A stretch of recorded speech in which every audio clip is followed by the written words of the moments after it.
अस्सलाम वालेकुम व्यूअर्स। आज मैं बनाऊंगी वालनट कुकीज़ यानी कि वालनट बिस्किट्स। ये बहुत ही ज़्यादा मज़े के बनते हैं और जो लोग टी लवर होते हैं वो बेकरी आइटम्स के भी लवर होते हैं, क्योंकि सिंपल टी जो है ना वो इतनी मज़े की नहीं लगती है। टी टाइम के लिए लाजम जो है ना उनको कोई ना कोई स्नैक चाहिए होते हैं। तो ये फिर बिस्किट्स वगैरह या कोई भी हम लोगों ने बेकरी के आइटम्स बनाए हों तो वो बहुत ज़्यादा पसंद किए जाते हैं। तो आज मैं आप लोगों को वालनट कुकीज़ की रेसिपी बताऊँगी। तो आइए स्टार्ट करते हैं इसकी रेसिपी। बिस्मिल्लाहिर्रहमानिर्रहीम। इसके लिए मैंने ली थी हाफ़ कप पाउडर शुगर और हाफ़ कप ही बटर है। बटर रूम टेम्परेचर पर होना चाहिए और शुगर जो है वो पाउडर फॉर्म में होनी चाहिए। अगर आपके पास पाउडर फॉर्म में नहीं है तो आप ये जो हमारी रेगुलर क्रिस्टल फॉर्म में शुगर होती है इसी को ही घर में अपनी मशीन में पीस लें तो ये पाउडर फॉर्म में आ जाएगी। आइसिंग शुगर भी यूज़ की जा सकती है, लेकिन मैंने इसे पाउडर फॉर्म में जो है ना वो यूज़ किया है। इनको ना हमने बटर को और शुगर को अच्छे से मिक्स कर लेना है और फिर इसमें मैं डाल दूँगी 1 टेबलस्पून मिल्क। ये मिल्क जो है ये भी रूम टेम्परेचर पर ही होना चाहिए और हाफ़ टी स्पून मैंने इसमें डाला है वनीला एसेंस और साथ में डाल दिया है 1 टेबलस्पून मिल्क पाउडर और इनको अब हमने अच्छे से मिक्स कर लेना है। अगर आप मिल्क पाउडर नहीं डालना चाहते तो फिर आप ये 2 टेबलस्पून मिल्क कर दें, मिल्क पाउडर को स्किप कर सकते हैं इस तरह से। तो अब मैं इसको स्पैचुला से अच्छे से मिक्स कर लूँगी। शुगर चूँकि पाउडर फॉर्म में है इसलिए ये स्पैचुला से भी बहुत आसानी से मिक्स हो जाएंगे।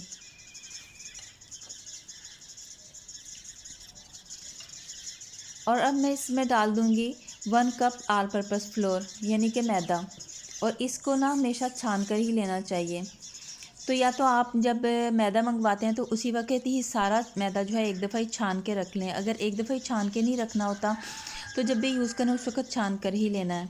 तो इसको अब हमने सब चीज़ों को जो है वो स्पैचुला की मदद से मिक्स कर लेंगे। पहले तो हम स्पैचुला की मदद से मिक्स करेंगे। जब ये क्रम्बल फॉर्म में आ जाएगा तो फिर हम इसे हाथों से मिक्स करेंगे। बस हमने इसकी ना एक सॉफ्ट सी डो बनानी है। तो अभी मैंने इसमें डाल दिए हैं फ़ाइन चॉप्ड वालनट्स यानी कि अखरोट। इनको ना मैंने खुद ही चॉप कर लिया था, बहुत फ़ाइन सा मैंने चॉप किया है इनको। और ये आपकी अपनी मर्ज़ी है कि आप कितने भी डाल लें। मैंने 1/4 कप डाले हैं। ज़्यादा डालना चाहें ज़्यादा डाल लें, थोड़े डालना चाहते हैं थोड़े डाल लें, ये तो अपनी मर्ज़ी पे डिपेंड करता है। बस इसको मैंने अब जो है ना वो हाथों से मसल मसल के मैंने इसको गूँध लिया है और ये एक हमारी डो अच्छी सी बन गई है। अब मैं इसको बेल लूँगी, और लेकिन इसको ना हम लोग डायरेक्ट अपने बोर्ड के ऊपर रख कर नहीं बेल सकते। अगर हम डायरेक्ट बोर्ड पे रख के बेलेंगे तो ये टूटेगा भी ये और ना सही से यानी कि बेली नहीं जाएगी, ये बिखरना शुरू हो जाएगा। तो हमने पहले ना कोई या तो आप बटर पेपर ले लें या कोई भी आप इस तरह प्लास्टिक की शीट लेके ना उससे फिर हमने इसको बेलना है। नीचे भी इसको डाल लेना है और ऊपर भी रख के अपने इसके पेड़े के ऊपर, तो फिर इसको रोटी की तरह बेलना है। और जितना हमने साइज़ रखना है यानी जितनी हमने मोटाई रखनी है ना उतना जो है हम इसको बेल लेंगे।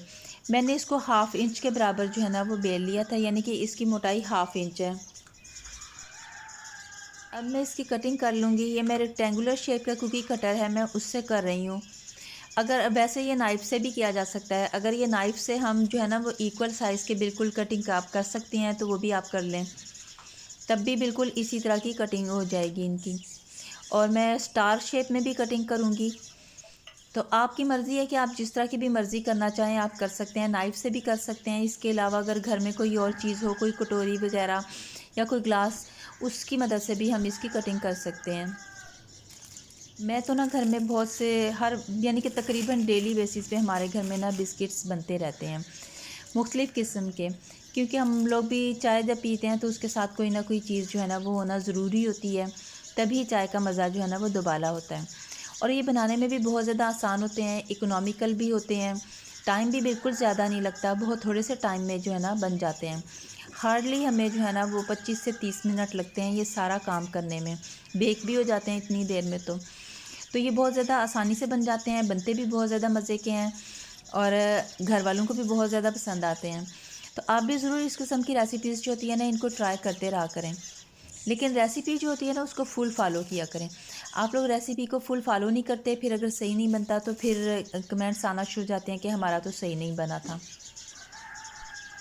तो अब मैं इसके ऊपर जो है ना, इनके ऊपर भी मैं वॉलनट्स जो है ना वो लगा दूँगी। ये जो मैंने बेकिंग ट्रे था इसको मैंने बिल्कुल भी ग्रीस नहीं किया है, बगैर ग्रीस किए भी, और कोई जो है ना बटर पेपर वगैरह भी नहीं लगाया। तो इनके ऊपर अब हम लोगों ने छोटे छोटे से चंक्स बना के इसके वॉलनट्स के तो वो लगा देने हैं। ये जो मैं बाद में स्टार शेप में बनाऊंगी उनके ऊपर मैं ज़्यादा फाइन चॉप किए हुए वॉलनट्स लगाऊंगी। ये मैं थोड़े से मोटे इनके ऊपर लगा रही हूँ। ये भी डिपेंड करता है कि आप किस तरह के पसंद करते हैं। अगर आपने पाउडर फॉर्म में लगाना है तो आप पाउडर फॉर्म में, ये पाउडर फॉर्म नहीं है यानी कि ज़्यादा उसको ना मैंने चॉप कर लिया है।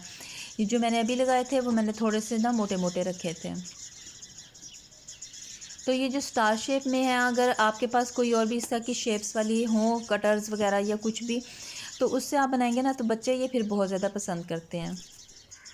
जब हम ये यानी कि इस स्टेज पर हो ना अपनी कुकीज़ के, जब हम लोग यानी कि बेलना शुरू कर दें और ये सब कुछ करना, तो तब तक हमने अपने ओवन को या पतीले को प्री हीट होने के लिए रख देना होता है। क्योंकि ये पहले से अगर वो प्री हीट होगा तो फिर हमारी अच्छे से ये बेक होकर निकलेंगे। ठंडे ओवन में रखेंगे तो फिर ये जो है ना अच्छा सा नहीं बेक होंगे हमारे। तो इनको मैंने प्री हीट होने के लिए रख दिया हुआ था। टेम्परेचर्स मैंने इनके ना आप आगे मेंशन कर दिए हुए हैं। तो दूसरे ये कि ये जो पतीला वो होता है ना, ये भी डिपेंड करता है कि किसी का पतीला जो है ना वो मोटा है या पतली चादर का बना हुआ है, किस किस्म का है। दूसरे आपके इस चीज़ पे भी डिपेंड करता है कि आप पतीले के अंदर स्टैंड रखते हैं, आप क्या चीज़ रखते हैं, यानी कि उसकी फ्लेम से वो कितना ऊंचा है। अगर ज़्यादा ऊंचा होगा तो फिर टाइम ज़्यादा लगेगा, अगर कम होगा तो फिर कम टाइम लगेगा। तो ये जो है हम लोगों ने अपने पतीले के हिसाब से जो है ना वो देखना है। इसी तरह ओवन जो है ना वो उनके ऊपर भी डिपेंड करता है। मुख्तलिफ़ कंपनीज़ के ओवन जो हैं वो मुख्तलिफ़ तरीके से काम करते हैं। बाज़ ओवन जो होते हैं वो बहुत जल्दी जो है वो बेक कर देते हैं, और बाज़ ओवन में जो है ना वो ज़रा टाइम लग जाता है बेक होने में। तो ये जब हम एक दो दफ़ा अपना काम करते हैं तो फिर हमें खुद ब खुद ही एक्सपीरियंस हो जाता है कि ना हमारी चीज़ जो है ना वो कितना टाइम लेती है। शुरू में अगर ख़राब भी हो जाए तो इससे कोई फ़र्क नहीं पड़ता है, वो हम बार बार ट्राई करेंगे तो हमारा फिर जो है ना वो एक्सपीरियंस हो जाता है, फिर चीज़ जो है ना वो बिल्कुल सही हो जाती है। वैसे भी कहते हैं ना, ट्राई ट्राई अगेन। तो गलत होने से भी हमें घबराना नहीं चाहिए। अक्सर लोगों को मैंने देखा है कि एक दफ़ा ख़राब हो जाए तो फिर वो दोबारा बनाने की कोशिश ही नहीं करते, या फिर घर वाले ही कुछ ज़्यादा टॉन्ट करते हैं और बातें करते हैं, तो फिर उस वजह से ना वो बिल्कुल डिसहार्ट हो जाती हैं और फिर काम नहीं करती। तो अपना काम नहीं कभी भी छोड़ना चाहिए, बार बार ट्राई करें तो आपका यकीनी तौर पे आपकी एक्सपीरियंस होगा और आपकी चीज़ बहुत अच्छी बनना शुरू हो जाएगी। तो ये मेरे बिस्किट्स जो हैं बहुत ज़बरदस्त से बेक होकर आ गए थे। इनके ऊपर कलर भी बहुत ज़बरदस्त आया था और बहुत क्रंची से बिस्किट रेडी हुए थे। यकीन माने बिल्कुल भी नहीं लग रहा था कि ना ये घर में बनाए हुए हैं, ये बिल्कुल बेकरी के बिस्किट्स लग रहे थे और हर किसी ने घर में बहुत ज़्यादा पसंद किए थे। आप भी ज़रूर इस रेसिपी को ट्राई कीजिएगा, बहुत ज़बरदस्त बनेंगे और सब घर वाले यकीनन आपके भी बहुत ज़्यादा पसंद करेंगे। ख़ास तौर पे बच्चे जो होते हैं वो तो बहुत ज़्यादा पसंद करते हैं। बच्चों को तो हर वक्त, इसके अलावा हमारे अंदर भी सेल्फ़ कॉन्फिडेंस बिल्ड होता है कि हम भी कुछ कर सकते हैं। अक्सर ख़वातीन जो है वो डेली रूटीन के जो खाना बनाया जाता है इसके अलावा कोई भी काम नहीं करती हैं। तो हमें जो है ना वो मुख्तलिफ़ चीज़ें करते रहना चाहिए, ट्राई भी करते रहना चाहिए, बनाते भी रहना चाहिए। घर वाले भी बहुत ज़्यादा खुश होते हैं, घर वालों को भी पता चलता है कि ना हमारे अंदर भी कोई खूबियाँ हैं, हम भी कुछ कर सकते हैं। और बच्चे भी बहुत ज़्यादा खुश होते हैं कि हमारी मदर्स जो हैं वो हमारे लिए इतनी ज़्यादा एफ़र्ट करती हैं, हमें चीज़ें अच्छी अच्छी बना कर देती हैं। तो एक प्यार और मोहब्बत का रिश्ता जो है वो घर में कायम हो जाता है।